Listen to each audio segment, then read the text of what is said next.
You are watching Ankita Choto Radhuni Kitchen. Welcome to my channel.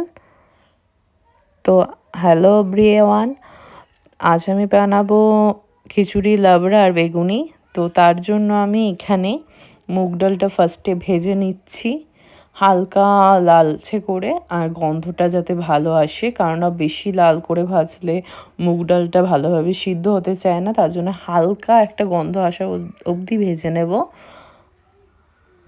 তো মুগ ডালে একটা হালকা কালার এসে গেছে, এবার আমি নামিয়ে নিয়ে ধুয়ে নেব ভালো করে। 250 ডালের সাথে 250 চাল আমি দিয়ে নিচ্ছি। এটা একসাথে ভালো করে এবার ধুয়ে নেব। তো আমি এখন প্রেশার কুকার আমার কাছে বড় আছে, তার জন্য আমি প্রেশার কুকারের মধ্যেই বসিয়ে দিচ্ছি। চাল আর ডালটা দুটো মিলিয়ে টোটাল 500 হয়েছে।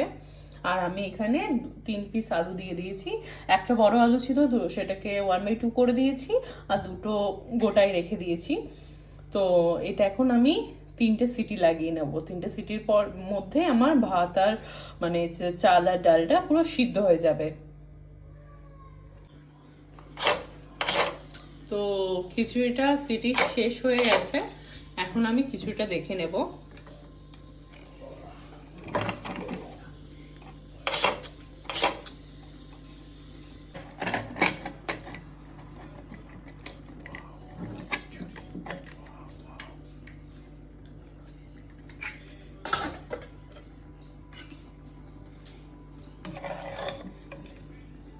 ভালোভাবে সিদ্ধ হয়ে গেছে চাল আর ডালটা। এবার আমি মশলাটা করে নেব, তারপর এটার মধ্যে অ্যাড করব। খিচুড়ির মশলাটা করে নিচ্ছি। এখন কড়াই গরম হয়ে গেছে, তেল দিয়ে নিচ্ছি।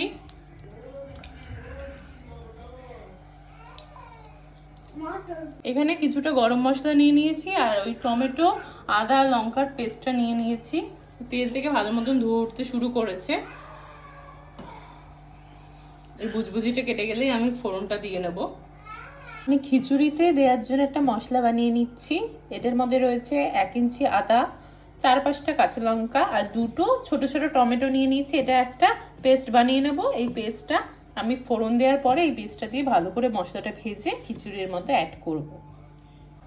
তো আমি এখন ফোড়নটা দিয়ে নিচ্ছি।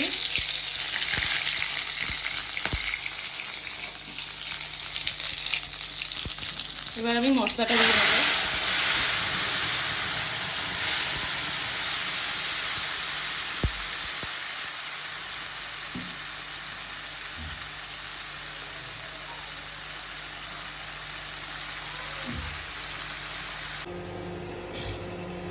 হলুদ গুঁড়ো, কাশ্মীরি লঙ্কার গুঁড়ো, লঙ্কার গুঁড়ো, নিয়েছি ধনের গুঁড়ো, জিরের গুঁড়ো। এই মশলাটা এখন দিয়ে দেবো এই টমেটো বাটাটার মধ্যে। যে টমেটো ইয়েটা বানিয়েছিলাম সেটার মধ্যে মশলাটা দিয়ে ভালো করে নাড়িয়ে চাড়িয়ে নেব। মশলাটা কষে গেলে আমি খিচুড়ির মধ্যে দিয়ে দেবো। খিচুড়ির মশলাটা ভালোভাবে কষে গেছে, তেল ছাড়তে শুরু করে দিয়েছে, নিচটাও প্রায় লেগে লেগে এসছে। মশলাটা এবার খিচুড়ির মধ্যে দিয়ে দেবো। তারপর খিচুড়িটা চিনি একটুখানি দিয়ে বেশ কিছুক্ষণ ফুটিয়ে নেব। খিচুড়ির মধ্যে এই মশলাটা দিয়ে নেব।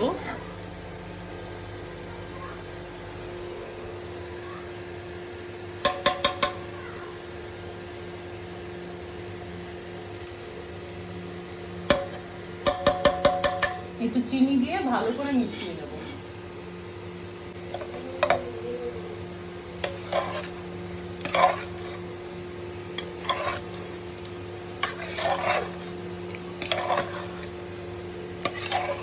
এতে তাড়াতাড়ি খিচুড়িটা হয়েও যায় প্রেসার কুকারে বসালে, আর খেতেও ভালো হয়। আমি আলাদা করে মশলাটা দিয়ে করলাম। অনেকে হাঁড়িতে করে, আমার হাতে সময় ছিল না আজকে হাঁড়িতে করার, তার জন্য আমি প্রেসার কুকারে তাড়াতাড়ি করে নিলাম। দেখুন বন্ধুরা, একটুখানি নামানোর সময় একটুখানি ঘি আর গরম মশলা ছড়িয়ে দেবো। খিচুড়ির মধ্যে একটু চিনি দিয়ে নিচ্ছি।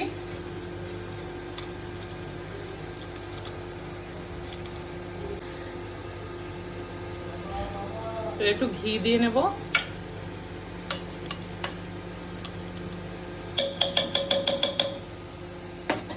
আর দিয়ে নেবো একটু গরম মশলা।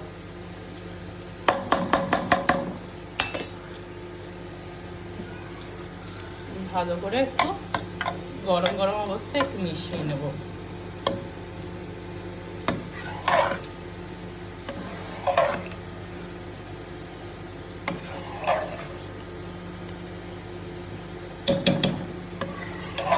রেডি হয়ে গেল আমার খিচুড়ি। বেগুনি করছি খিচুড়ির সাথে। তো বেসনের মধ্যে হলুদ, একটু আদার রস আর কালো জিরে দিয়ে ভালো করে জল দিয়ে একটু তেল দিয়ে গুলে নিয়েছি। আর বেগুনে ওই সাইডে নুন মাখিয়ে রেখে দিয়েছি। এই যে বেগুনি ভাজতে বসিয়ে দিয়েছি, দেখছো কিরকম ফুলে উঠছে। আমি লো ফ্লেমে ভাজছি কারণ বেগুনটা ভালোভাবে সিদ্ধ হওয়া চাই, তার জন্য। আমি আজকে পাঁচমিশালি সবজি করছি, তো চলো শুরু করা যাক। কড়াই গরম হয়ে গেছে, এখন দিয়ে নিচ্ছি তেল। অল্পই তেল দিচ্ছি কারণ পাঁচমিশালি সবজি বা লাবড়া যাই বলো তোমার খুবই অল্প তেলে হয়। লাবড়ার মধ্যে অনেক কিছু পড়ে, আমি পাঁচমিশালি সবজি বলছি কারণ আমি 5-6 ধরনেরই জিনিস দিচ্ছি। বাঁধাকপি দিচ্ছি, আলু দিচ্ছি, বেগুন দিচ্ছি, গাজর দিচ্ছি, আর দিচ্ছি হচ্ছে ফুলকপি, টমেটো আর বিনস দেব, আর কাঁচা লঙ্কা আর 5 ফোড়ন আমি ফোড়নে দেব তেলটা গরম হয়ে গেলে। তো তেলটা ভালো করে গরম হয়ে গেছে, তেল থেকে ধোঁয়া উঠতে শুরু করেছে। এখন এই ফোড়নটা আমি দিয়ে নেব।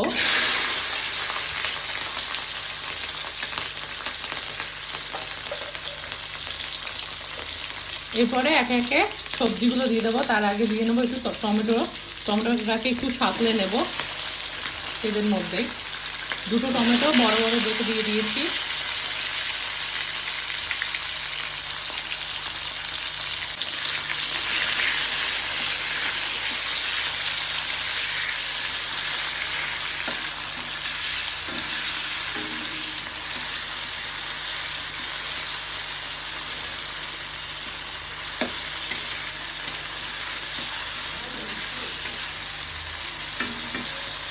ফার্স্টে আমি ফুলকপি দিয়ে দেবো।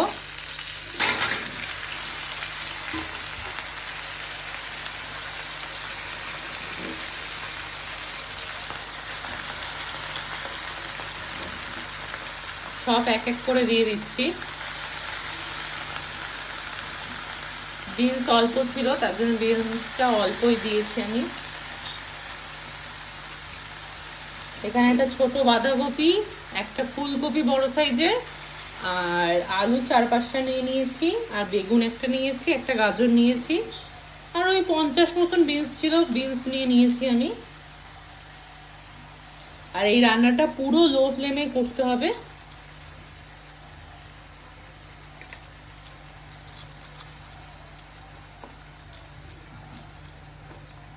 এক এক করে সব দিয়ে দিচ্ছি।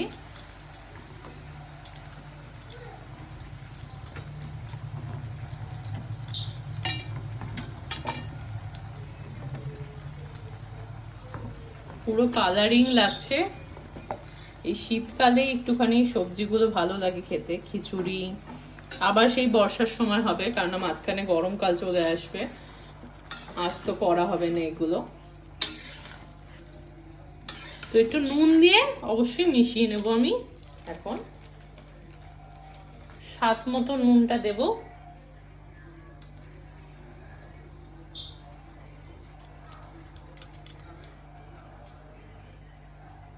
স্বাদ মতো নুনটা দিয়ে এবার ভালো করে আমি মিশিয়ে নেব।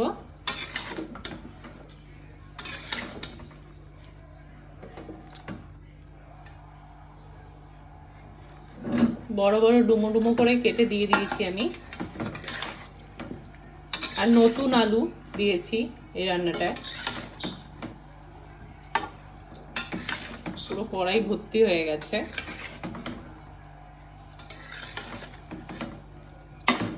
ভালো করে মিশিয়ে নিয়েছি। এবার আমি ঢাকা চাপা দিয়ে 10 মিনিট বাদে বাদে নেড়ে চেড়ে দেবো।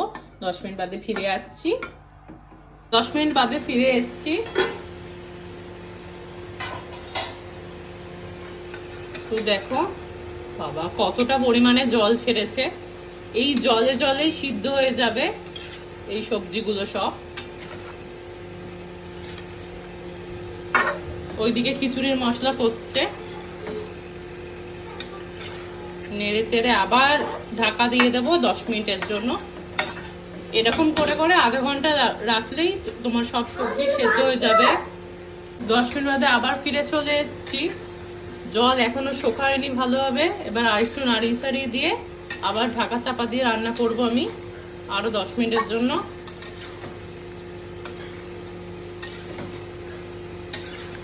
ভালোভাবে সিদ্ধ হয়ে যাওয়া পর্যন্ত অপেক্ষা করব। আলু সিদ্ধ হয়ে গেছে, কিন্তু বেগুনটাকে দেখে লাগছে না। এই পর্যায়ে আমি একটু হলুদ জিরের গুঁড়ো দিয়ে নেব। তো হলুদের গুঁড়ো একটু দিয়ে নেব।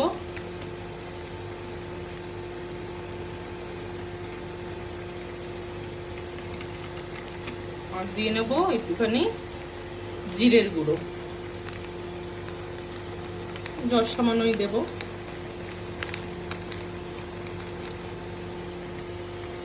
ধনের গুঁড়ো এই রান্নাটায় পড়ে না, কারণ ধনে পাতা সবার লাস্টে দেবো বলে। ধনে পাতা এই রান্নায়, মানে ধনের গুঁড়োটা দেবো না এই রান্নায়। ভালো করে মিশিয়ে নেব।